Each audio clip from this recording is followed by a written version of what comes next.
ਅਗਲੀ ਖਬਰ ਜਿਸ ਤਰ੍ਹਾਂ ਮੈਂ ਤੁਹਾਨੂੰ ਦੱਸਿਆ ਸੀ ਵੀ ਪ੍ਰੈਜ਼ੀਡੈਂਟ ਟਰੰਪ ਹੁਣੀ ਕਹਿੰਦੇ ਵੀ ਮੈਨੂੰ ਪੀਸ ਪ੍ਰਾਈਜ਼ ਮਿਲਣਾ ਚਾਹੀਦਾ ਹੈ। ਮੈਂ 8 ਜੰਗਾਂ ਰੋਕੀਆਂ, ਕਿਹੜੀਆਂ-ਕਿਹੜੀਆਂ ਜੰਗਾਂ ਉਹਨਾਂ ਨੇ ਰੋਕੀਆਂ ਕਿ ਸੱਚਮੁੱਚ ਹੀ ਰੋਕੀਆਂ। ਉਸ ਤੋਂ ਬਿਨਾਂ ਉਹ ਨਾ ਜਦੋਂ ਪਹਿਲੇ ਦਿਨ ਹੀ ਆਏ ਸੀ ਉਹ ਕਹਿੰਦੇ ਸੀ ਵੀ ਮੈਂ ਕਿਸੇ ਦੇ ਨਾਲ ਕਿਸੇ ਤੇ ਅਟੈਕ ਨਹੀਂ ਕਰਨਾ। ਇਹ ਸਾਰਾ ਵੇਸਟ ਆਫ ਮਨੀ ਆ। ਤੇ ਕਿਹੜੇ-ਕਿਹੜੇ ਮੁਲਕਾਂ ਦੇ ਉੱਤੇ ਟਰੰਪ ਐਡਮਿਨਿਸਟ੍ਰੇਸ਼ਨ ਨੇ ਹੁਣ ਤੱਕ ਬੰਬਾਰਡਮੈਂਟ ਕੀਤੀ ਆ ਉਹ ਜ਼ਰੂਰ ਆਪਾਂ ਸ਼ਾਰਟਲੀ ਤੁਹਾਡੇ ਨਾਲ ਡਿਸਕਸ ਕਰਦੇ ਹਾਂ ਕਿਉਂਕਿ 2025 ਦਾ ਐਂਡ ਆ। ਸੋ ਸਭ ਤੋਂ ਪਹਿਲਾਂ ਤਾਂ ਇਜ਼ਰਾਈਲ ਤੇ ਹਮਾਸ ਨੂੰ ਲੈ ਕੇ ਟਰੰਪ ਹੁਣੀ ਕਹਿੰਦੇ ਵੀ ਆਪਾਂ ਜਿਹੜੀ ਜੰਗਬੰਦੀ ਕੀਤੀ ਹੈਗੀ ਆ ਜਿਹੜੇ ਹਮਾਸ ਵਾਲਿਆਂ ਨੇ ਜਿੰਨੇ ਕੁ ਉਹਨਾਂ ਦੇ ਬੰਦੀ ਬਣਾਏ ਹੋਏ ਲੋਕ ਸੀ ਉਹਨਾਂ ਨੂੰ ਛੱਡ ਦਿੱਤਾ ਹੈਗਾ। ਸੋ ਉਹ ਜਿਹੜਾ ਪਹਿਲਾ ਨੰਬਰ ਜਿਹੜਾ ਉਹ ਲੈ ਰਹੇ ਆ। ਪਰ ਹਜੇ ਵੀ ਆਪਾਂ ਦੇਖ ਰਹੇ ਹਾਂ ਵੀ ਉੱਥੇ ਸਿਚੁਏਸ਼ਨ ਕਿੱਦਾਂ ਦੀ ਬਣੀ ਹੋਈ ਹੈਗੀ ਆ। ਇਜ਼ਰਾਈਲ ਤੇ ਈਰਾਨ ਨੂੰ ਲੈ ਕੇ 12 ਦਿਨਾਂ ਦੀ ਜਿਹੜੀ ਜੰਗ ਚੱਲਦੀ ਸੀ ਈਰਾਨ ਤੇ ਇਜ਼ਰਾਈਲ ਦੇ ਵਿੱਚ। ਹਾਲਾਂਕਿ ਈਰਾਨ ਕੋਲ ਵੀ ਨਿਊਕਲੀਅਰ ਪ੍ਰੋਗਰਾਮ ਹੈਗੇ ਆ ਤੇ ਟਰੰਪ ਹੁਣੀ ਇਹ ਕਹਿ ਰਿਹਾ ਵੀ ਹਾਂ ਅਸੀਂ ਜਿਹੜੀ ਇਜ਼ਰਾਈਲ ਤੇ ਈਰਾਨ ਆ ਉਹਨਾਂ ਦੀ ਜਿਹੜੀ ਜੰਗ ਆ ਰੋਕੀ ਹੈਗੀ ਆ। ਈਜਿਪਟ ਤੇ ਇਥੀਓਪੀਆ ਦੇ ਵਿੱਚ ਮੀਡੀਏਸ਼ਨ ਟਰੰਪ ਐਡਮਿਨਿਸਟ੍ਰੇਸ਼ਨ ਕਹਿੰਦੇ ਵੀ ਅਸੀਂ ਕੀਤੀ ਆ। ਇੰਡੀਆ ਪਾਕਿਸਤਾਨ ਦਾ ਜਿਹੜਾ ਸਭ ਤੋਂ ਇੰਪੋਰਟੈਂਟ ਮੁੱਦਾ ਹੈਗਾ। ਅਪ੍ਰੈਲ ਦੇ ਵਿੱਚ ਜਦੋਂ ਉੱਥੇ ਕੁਛ ਜਿਹੜੇ ਟੂਰਿਸਟ ਸੀਗੇ ਜਿਨ੍ਹਾਂ ਨੂੰ ਮਾਰ ਦਿੱਤਾ ਗਿਆ ਜੋ ਕਸ਼ਮੀਰ ਦੇ ਵਿੱਚ ਸੀਗੇ। ਤੇ ਉਸ ਤੋਂ ਬਾਅਦ ਫਿਰ ਇੰਡੀਆ ਨੇ ਪਾਕਿਸਤਾਨ ਤੇ ਅਟੈਕ ਕੀਤਾ ਤੇ ਉਹ ਇੱਕ ਜੰਗ ਬਹੁਤ ਤੇਜ਼ੀ ਨਾਲ ਫੈਲ ਰਹੀ ਸੀ, ਜਿਸ ਨੂੰ ਟਰੰਪ ਉਹਨਾਂ ਨੇ ਵਾਰ-ਵਾਰ ਬਹੁਤ ਵਾਰ ਕਿਹਾ ਵੀ ਹਾਂ ਵੀ ਮੈਂ ਵਿੱਚ ਪੈ ਕੇ ਜਿਹੜੀ ਆ ਜੰਗ ਰੋਕੀ ਆ। ਪਿਛਲੇ ਦਿਨਾਂ 'ਚ ਤੁਹਾਨੂੰ ਪਤਾ ਹੀ ਹੋਣਾ ਵੀ ਪੰਜਾਬੀ ਨੌਜਵਾਨ ਰਿੱਕੀ ਗਿੱਲ ਜਿਹੜੇ ਸਟਾਕਟਨ ਏਰੀਏ ਦੇ ਆ ਇੱਕ ਟਾਈਮ ਦੇ ਉੱਤੇ ਉਹ ਯੂਐਸ ਕਾਂਗਰਸ ਲਈ ਵੀ ਖੜੇ ਸੀ। ਉਹਨਾਂ ਨੂੰ ਵੀ ਇੱਕ ਅਵਾਰਡ ਦਿੱਤਾ ਗਿਆ ਟਰੰਪ ਐਡਮਿਨਿਸਟ੍ਰੇਸ਼ਨ ਵੱਲੋਂ ਤੇ ਇਹ ਵੀ ਇਨਵੋਲਵ ਹੋਏ ਸੀ ਇਸ ਜੰਗ ਨੂੰ ਰੋਕਣ ਲਈ। ਹੁਣ ਚਾਈਨਾ ਵਾਲੇ ਵੀ ਕਹਿ ਰਹੇ ਆ ਵੀ ਅਸੀਂ ਵੀ ਵਿੱਚ ਜਿਹੜੇ ਇਨਵੋਲਵ ਹੋਏ ਸੀ ਤਾਂ ਕਿ ਜਿਹੜੀ ਇਹ ਜੰਗ ਆ ਉਹ ਨਾ ਵੱਧ ਸਕੇ। ਸਰਬੀਆ ਤੇ ਕੋਸਵੋ ਜਿਹੜੀ ਆ ਉਸ ਜੰਗ ਨੂੰ ਵੀ ਵਾਈਟ ਹਾਊਸ ਵਾਲੇ ਕਹਿ ਰਹੇ ਵੀ ਅਸੀਂ ਰੋਕਿਆ। ਰਵਾਂਡਾ ਤੇ ਕੋਂਗੋ ਇਸ ਨੂੰ ਵੀ ਰੋਕਿਆ। ਅਰਮੀਨੀਆ ਤੇ ਆਜ਼ਰਬਾਈਜਾਨ ਇਸ ਜੰਗ ਨੂੰ ਕੰਬੋਡੀਆ ਤੇ ਥਾਈਲੈਂਡ ਨੂੰ ਲੈ ਕੇ ਕਹਿੰਦੇ ਵੀ ਅਸੀਂ ਰੋਕਿਆ ਪਰ ਹਜੇ ਕੰਬੋਡੀਆ ਤੇ ਥਾਈਲੈਂਡ ਦੇ ਵਿੱਚ ਆਪਾਂ ਪਿਛਲੇ ਹਫ਼ਤੇ ਤੋਂ ਦੇਖ ਰਹੇ ਹਾਂ ਫੇਰ ਵੀ ਕੁਛ ਨਾ ਕੁਛ ਜਿਹੜੀ ਆ ਕਸ਼ਮਕਸ਼ ਚੱਲ ਰਹੀ ਹੈਗੀ ਆ ਉਹਨਾਂ ਦੇ ਬਾਰਡਰ ਦੇ ਉੱਤੇ। ਜੀ। ਤੇ ਬਿਲਕੁਲ ਸੋ ਅਗਲੇ ਜਿਹੜੇ ਹੈਗੇ ਆ ਜਿਹੜੇ 10 ਮੋਸਟ ਸਿਗਨੀਫੀਕੈਂਟ ਵਰਲਡ ਇਵੈਂਟਸ ਜਿਹੜੀਆਂ ਆਪਾਂ ਦੱਸਦੇ ਜਾਈਏ ਉਹ ਵੀ ਦੱਸਣੀਆਂ ਆ। ਉਹ ਤੋਂ ਪਹਿਲਾਂ ਆਪਾਂ ਅਮਰੀਕਾ ਦੀਆਂ ਦੱਸੀਏ ਵੀ ਹਰਜੋਤ ਸਿੰਘ ਜੀ ਜੇ ਯੂਐਸ ਵਾਲੀ ਤੋਂ ਸ਼ੁਰੂ ਕਰ ਦੇਵਾਂ ਵੀ ਤੁਸੀਂ ਵਰਲਡ ਦੀਆਂ ਦੱਸ ਦਿਓ ਤੇ ਮੈਂ ਠੀਕ ਤਾਂ ਆ। ਜਿਹੜਾ ਸ਼ੇਅਰ ਕਰਦੇ ਹਾਂ ਵੀ ਜੋ ਅਮਰੀਕਾ ਦੇ ਵਿੱਚ ਇਸ ਸਾਲ ਦੇ ਵਿੱਚ ਇੰਪੋਰਟੈਂਟ ਕਹਿ ਲਓ ਵੀ ਜਿੰਨੇ ਸੁਰਖੀਆਂ ਬਟੋਰੀਆਂ ਜਾਂ ਜਿਨ੍ਹਾਂ ਦੇ ਉੱਤੇ ਹਰ ਇੱਕ ਦੀ ਨਜ਼ਰ ਰਹੀ ਜਿਸ ਨੇ ਚੇਂਜਸ ਜਿਹੜੇ ਉਹ ਲਿਆਂਦੇ। ਸਭ ਤੋਂ ਪਹਿਲੀ ਤਾਂ ਮੰਦਭਾਗੀ ਗੱਲ ਦੇ ਨਾਲ ਹੀ ਸ਼ੁਰੂ ਹੋਈ ਸੀਗੀ ਨਿਊ ਆਰਲੀਨਸ ਦੇ ਵਿੱਚ ਹਮਲਾ ਨਿਊ ਈਅਰਸ ਡੇ ਦੇ ਉੱਤੇ ਕਰ ਦਿੱਤਾ ਗਿਆ ਸੀ। ਇੱਕ ਆਈਸਿਸ ਦੇ ਦੁਆਰਾ ਇੰਸਪਾਇਰਡ ਬੰਦਾ ਸੀ ਉਹਨੇ ਆਪਣਾ 150 ਪਿੱਕਾ ਪੈਡੈਸਟਰੀਅਨਸ ਦੇ ਉੱਤੇ ਚਾੜ ਦਿੱਤਾ ਸੀ ਨਿਊ ਆਰਲੀਨਸ 'ਚ 14 ਜਾਣਿਆਂ ਦੀ ਮੌਤ ਹੋਈ ਸੀ। ਫਿਰ ਜਨਵਰੀ ਦੇ ਵਿੱਚ ਹੀ ਲੱਗਦਾ ਹੁੰਦਾ ਨਾ ਵੀ ਕਈ ਵਾਰੀ ਕਿੰਨਾ ਹੀ ਵਕਤ ਜਿਹੜਾ ਆ ਪੁਰਾਣੀ ਗੱਲ ਹੋ ਗਈ ਪਰ ਇੰਨਾ ਨਹੀਂ ਸਾਲ ਪੁਰਾਣੀ ਗੱਲ ਹੀ ਆ। ਕੈਲੀਫੋਰਨੀਆ ਦੇ ਸਦਰਨ ਕੈਲੀਫੋਰਨੀਆ 'ਚ ਅੱਗਾਂ ਨੇ ਹਾਹਾਕਾਰ ਜਿਹੜੀ ਉਹ ਮਚਾਈ ਹੋਈ ਸੀ ਜਿਸ ਦੇ ਵਿੱਚ 2 ਦਰਜਨ ਤੋਂ ਵੱਧ ਲੋਕਾਂ ਦੀ ਮੌਤ ਹੋਈ।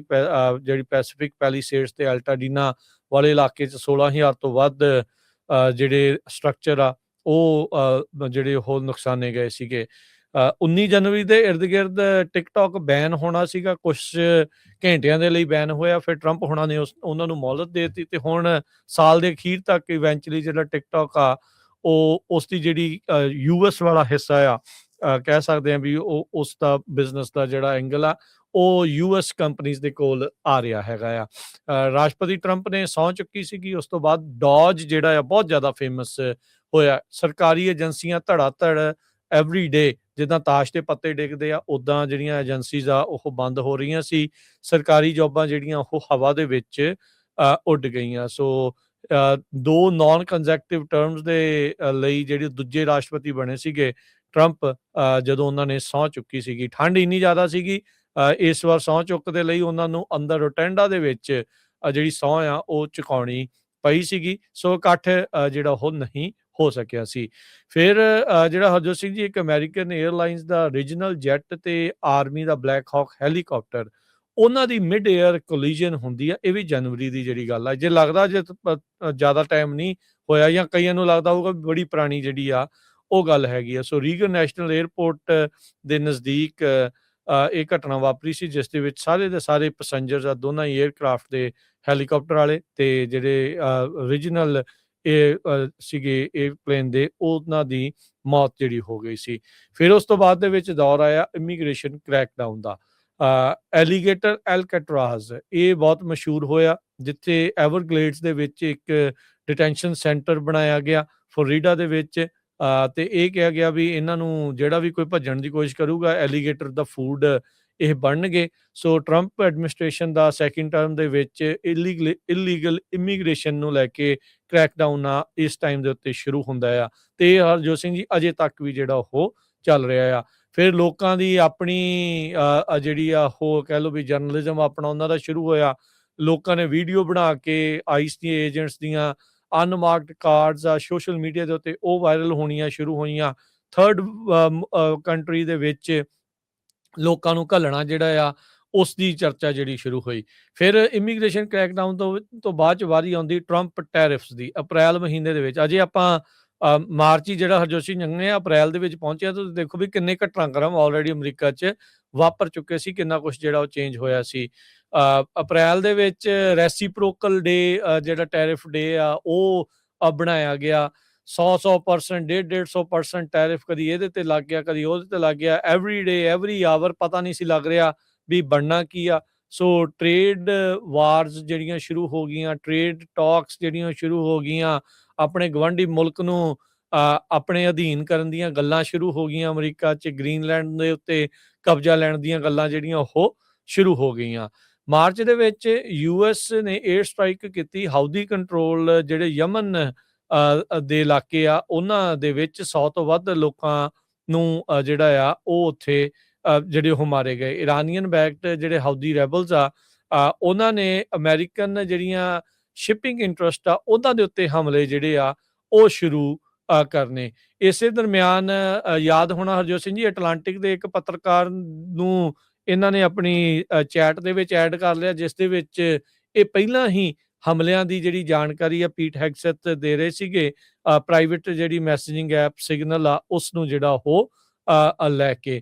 ਸੋ ਉਹ ਰੌਲਾ ਰੱਪਾ ਪਿਆ। ਫਿਰ ਜਿਹੜੇ ਸੀਜ਼ ਫਾਇਰ ਐਗਰੀਮੈਂਟ ਆ ਉਹ ਮਈ ਮਹੀਨੇ ਦੇ ਵਿੱਚ ਵਾਪਰਿਆ। ਜਿਹੜੇ 5 ਸਾਇੰਟਿਸਟ ਆ ਉਹਨਾਂ ਨੇ ਵੇਟ ਲਾਸ ਦੇ ਲਈ, ਹੈਲਥ ਨੂੰ ਲੈ ਕੇ ਵੀ ਜਿਹੜੀਆਂ ਚੇਂਜਸ ਆ ਉਹ ਇੱਥੇ ਦੇਖਣ ਨੂੰ ਮਿਲੀਆਂ। ਵੇਟ ਲਾਸ ਜਿਹੜਾ ਡਰੱਗ ਓਜ਼ੈਂਪਿਕ ਤੇ ਵੀਗੋਵੀ ਉਹਨਾਂ ਨੂੰ ਯੂਐਸ ਦੇ ਵਿੱਚ ਬ੍ਰੇਕ ਥਰੂ ਪ੍ਰਾਈਜ਼ ਦਿੱਤਾ ਗਿਆ ਅਪ੍ਰੈਲ ਮਹੀਨੇ ਦੇ ਵਿੱਚ। ਅਮਰੀਕਾ ਦੇ ਵਿੱਚ ਇਹ ਮੰਨਿਆ ਜਾਂਦਾ ਵੀ ਤਕਰੀਬਨ 12% ਲੋਕ ਡਾਇਬਟੀਜ਼ ਦੇ ਜਿਹੜੇ ਸ਼ਿਕਾਰ ਨੇ, ਮੈਨੂੰ ਲੱਗਦਾ ਨੰਬਰ ਸ਼ਾਇਦ ਜ਼ਿਆਦਾ ਹੀ ਹੋਵੇ, ਉਹਦੇ ਸ਼ਿਕਾਰ ਨੇ, ਤੇ ਉਹਨਾਂ ਨੂੰ ਡਾਇਬਟੀਜ਼ ਨੂੰ ਟਰੀਟ ਕਰਨ ਦੇ ਲਈ ਇਹ ਜਿਹੜੀਆਂ ਨਵੀਆਂ ਦਵਾਈਆਂ ਸਾਹਮਣੇ ਜਿਹੜੀਆਂ ਹੋ ਆਈਆਂ। ਉਧਰ ਨਵੇਂ ਪੋਪ ਉਹਨਾਂ ਨੇ ਕਹਿ ਲਓ ਵੀ ਉਹ ਚੁਣੇ ਗਏ। ਉਹ American Chicago based ਕਾਰਡੀਨਲ Robert Francis, ਉਹ ਲੀਓ ਦਾ 14 ਜਿਹੜੇ ਆ ਉਹਨਾਂ ਨੇ ਜਿਹੜੀ ਇੱਕ ਨਵੇਂ ਪੋਪ ਦੇ ਤੌਰ ਦੇ ਉੱਤੇ ਸਹੁੰ ਚੱਕੀ। ਸੋ ਜਿੱਦਾਂ ਬਾਕੀ ਹਰਜੋਤ ਸਿੰਘ ਜੀ ਨੇ ਫਿਰ ਦੱਸਿਆ ਵੀ ਅਮਰੀਕਾ ਤੋਂ ਜਿਹੜੀਆਂ ਕਈ ਵਾਰਸ ਆ ਉਹਨਾਂ ਨੂੰ ਰੋਕਣ ਦੇ ਲਈ ਹੌਸਟੇਜ ਰਿਲੀਜ਼, ਸੀਜ਼ ਫਾਇਰ, ਜਿਹੜੀ ਵਾਰ ਇਨ ਗਾਜ਼ਾ ਆ ਉਸ ਨੂੰ ਲੈ ਕੇ ਜਿਹੜੀ ਚਰਚਾ ਆ ਉਹ ਛਿੜ ਗਈ। ਤੇ ਇਸ ਤੋਂ ਬਾਅਦ ਦੇ ਵਿੱਚ ਹਰਜੋਤ ਸਿੰਘ ਜੀ ਨੈਸ਼ਨਲ ਗਾਰਡਸ ਵੱਖ-ਵੱਖ ਸ਼ਹਿਰਾਂ ਦੇ ਵਿੱਚ ਡਿਪਲੋਏ ਹੋਣੇ ਸ਼ੁਰੂ ਜਿਹੜੇ ਉਹ ਕੀਤੇ ਗਏ। LA, ਸ਼ਿਕਾਗੋ, DC, ਪੋਰਟਲੈਂਡ, ਮੈਂਫਿਸ, ਇੱਥੇ ਸਾਰਾ ਕੁਝ ਹੋਇਆ। ਬਹੁਤ ਸਾਰੇ ਲੋਕਾਂ ਨੇ ਪ੍ਰੋਟੈਸਟ ਕੀਤੇ। ਆਪਾਂ ਫਿਰ ਦੇਖਿਆ ਵੀ ਨਵੰਬਰ ਮਹੀਨੇ ਦੇ ਵਿੱਚ ਜਿਹੜੇ ਨੈਸ਼ਨਲ ਗਾਰਡ ਡਿਪਲੋਏ ਹੋਏ ਸੀਗੇ, ਅਫਗਾਨੀ ਇੱਕ ਨੇ ਜਿਹੜਾ ਇੱਥੇ ਸੀਗਾ, ਉਸ ਨੇ ਇਹ 2 ਨੈਸ਼ਨਲ ਗਾਰਡਸ ਆ ਉਹਨਾਂ ਦੇ ਉੱਤੇ ਗੋਲੀ ਜਿਹੜੀ ਉਹ ਚਲਾ ਦਿੱਤੀ। ਉਸ ਤੋਂ ਬਾਅਦ ਦੇ ਵਿੱਚ ਇਮੀਗ੍ਰੇਸ਼ਨ ਕ੍ਰੈਕਡਾਊਨ ਹੋਰ ਜ਼ਿਆਦਾ ਜਿਹੜਾ ਉਹ ਵੱਧ ਗਿਆ। ਜੂਨ ਮਹੀਨੇ ਦੇ ਵਿੱਚ ਮਿਨੀਸੋਟਾ ਦੇ ਜਿਹੜੇ ਲੈਜਿਸਲੇਟਰ ਸੀਗੇ ਉਹਨਾਂ ਨੂੰ ਘਰੇ ਆ ਕੇ ਕੋਈ ਜਿਹੜਾ ਆ ਉਹ ਗੋਲੀਆਂ ਮਾਰ ਗਿਆ ਸੀਗਾ। ਤੇ ਪੋਲੀਟੀਕਲੀ ਮੋਟੀਵੇਟਡ ਵਾਇਲੈਂਸ ਜਿਹੜੀ ਉਹ ਸੀਗੀ। ਮਲੀਸਾ ਹੌਟਮੈਨ ਤੇ ਉਹਦਾ ਜਿਹੜਾ ਘਰ ਵਾਲਾ ਆ ਬਰੁਕਲਿਨ ਪਾਰਕ ਦੇ ਵਿੱਚ ਉਸਦੀ ਜਿਹੜੀ ਉਹਦੀ ਮੌਤ ਹੋਈ ਸੀ। ਤੇ ਸਟੇਟ ਸੈਨੇਟਰ ਜੌਨ ਹੌਫਮੈਨ ਤੇ ਉਹਦੀ ਵਾਈਫ ਆ ਉਹਨਾਂ ਦੀ ਇੰਜਰੀ ਜਿਹੜੀ ਉਹ ਹੋਈ ਸੀਗੀ। ਸੋ AI ਦੀ ਆਰਮਸ ਰੇਸ ਬਹੁਤ ਜ਼ਿਆਦਾ ਜਿਹੜੀ ਉਹ ਵਧੀ। ਸਤੰਬਰ ਮਹੀਨੇ ਦੇ ਵਿੱਚ ਚਾਰਲੀ ਕਰਕ ਆ ਉਸ ਦੀ ਅਸੈਸੀਨੇਸ਼ਨ ਜਿਹੜੀ ਉਹ ਹੋ ਜਾਂਦੀ ਆ। ਉਹ ਉਸ ਨੂੰ ਜਿਹੜਾ ਉਹ ਮਾਰ ਦਿੱਤਾ ਜਾਂਦਾ ਜਦ ਟਰਨਿੰਗ ਪੁਆਇੰਟ US ਦੇ ਇੱਕ ਈਵੈਂਟ ਦੇ ਉੱਤੇ ਉਹ ਯੂਟਾ ਦੀ ਯੂਨੀਵਰਸਿਟੀ ਦੇ ਵਿੱਚ ਪਹੁੰਚਿਆ ਹੋਇਆ ਸੀਗਾ। ਫਿਰ ਨਵੰਬਰ ਦੇ ਵਿੱਚ ਹਰਜੋਤ ਸਿੰਘ ਜੀ ਨਾਰਕੋ ਟੈਰਰਿਸਟ ਜਿਹੜੇ ਮਡੂਰੋ ਵੈਨੀਜ਼ੁਏਲਾ ਦੇ ਗੈਂਗ ਉਹਨਾਂ ਸਾਰਿਆਂ ਨੂੰ ਟੈਰਰਿਸਟ ਆਰਗੇਨਾਈਜੇਸ਼ਨਾਂ ਜਿਹੜੀਆਂ ਗਰਦਾਨ ਕਰਕੇ ਤੇ ਫਿਰ ਜਿਹੜੀਆਂ ਬੋਟਸ ਦੇ ਜ਼ਰੀਏ ਕਥਿਤ ਤੌਰ ਦੇ ਉੱਤੇ ਜਿਹੜਾ ਇੱਥੇ ਡਰੱਗ ਆ ਰਿਹਾ ਸੀ, ਉਹਨਾਂ ਦੇ ਉੱਤੇ ਅਮਰੀਕਾ ਦੇ ਦੁਆਰਾ ਜਿਹੜਾ ਉਹ ਹਮਲਾ ਜਿਹੜਾ ਉਹ ਸ਼ੁਰੂ ਹੁੰਦਾ ਆ। ਫਿਰ ਸਾਲ ਦੇ ਇਸੇ ਹੀ ਦੌਰ ਦੇ ਵਿੱਚ ਅਮਰੀਕਾ ਦਾ ਜਿਹੜਾ ਸਭ ਤੋਂ ਲੰਮਾ ਚੱਲਿਆ ਸ਼ਟਡਾਊਨ ਜਿਹੜਾ ਆ ਉਹ ਵਾਪਰਦਾ ਹੈ। 45 ਦਿਨਾਂ ਦੇ ਲਈ ਜਿਹੜੀ ਗਵਰਨਮੈਂਟ ਸ਼ਟਡਾਊਨ ਰਹਿੰਦੀ ਆ ਤੇ ਇਵੈਂਚੁਅਲੀ ਜਿਹੜਾ ਉਹ ਬਾਅਦ ਦੇ ਵਿੱਚ ਸ਼ਟਡਾਊਨ ਖੋਲਦਾ ਆ। ਤੇ ਉਦੋਂ ਅਫੋਰਡੇਬਲ ਕੇਅਰ ਐਕਟ ਦੇ ਉੱਤੇ ਡੈਮੋਕ੍ਰੇਟ ਫਸੇ ਸੀਗੇ, ਪਰ ਕੁਝ ਡੈਮੋਕ੍ਰੇਟ ਰਿਪਬਲਿਕਨਸ ਦੇ ਨਾਲ ਮਿਲ ਕੇ ਕਹਿ ਕੇ ਇਹ ਵੀ ਇਹ ਤੇ ਵੋਟ ਕਰਾਉਣਗੇ, ਪਰ ਸਾਲ ਦਾ ਅਖੀਰਲਾ ਦਿਨ ਆ ਗਿਆ ਤੇ ਅਫੋਰਡੇਬਲ ਕੇਅਰ ਐਕਟ ਦੀਆਂ ਜਿਹੜੀਆਂ ਸਬਸਿਡੀਜ਼ ਆ ਉਹ ਹੁਣ ਲੈਪਸ ਹੋ ਜਾਣਗੀਆਂ। ਜੀ।